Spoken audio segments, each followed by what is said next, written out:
জান্নাত আল্লাহর পক্ষ থেকে মুমিনদের জন্য এমন একটি নেয়ামত যা কোনো চক্ষু কখনো দেখেনি, কোনো কান কখনো শ্রবণ করেনি, এমনকি কোনো মানুষের পক্ষে কল্পনা করাও সম্ভব হবে না। সোজা কথায় জান্নাতের তুলনা কেবল জান্নাত, দুনিয়ার কোনো কিছুর সাথে তার তুলনা হয় না।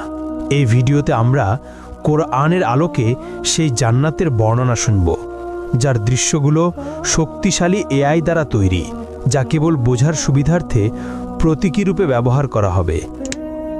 ভয়াবহ হাসরের ময়দানে যখন মানুষের জীবনের প্রতিটি কর্মের হিসাব নেওয়া হবে, তখন কারো ভাগ্যে জান্নাত নির্ধারিত হবে, আবার কারো ভাগ্যে জাহান্নাম। এবার কল্পনা করুন, আল্লাহর রহমতে আপনি সেই সৌভাগ্যবান বান্দাদের একজন যাদের জান্নাত নসিব হয়েছে।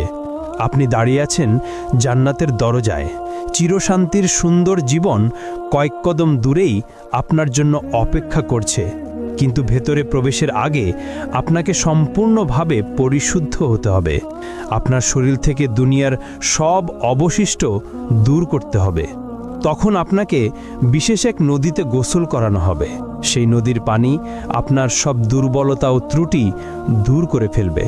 আপনার শরীরের সব লোম অদৃশ্য হয়ে যাবে, দাড়ি, গোঁফ, এমনকি শরীরের অন্যান্য পশমও উধাও হয়ে যাবে। ফলে আপনি হবেন ৩৩ বছরের টকবগে সুদর্শন মানুষ।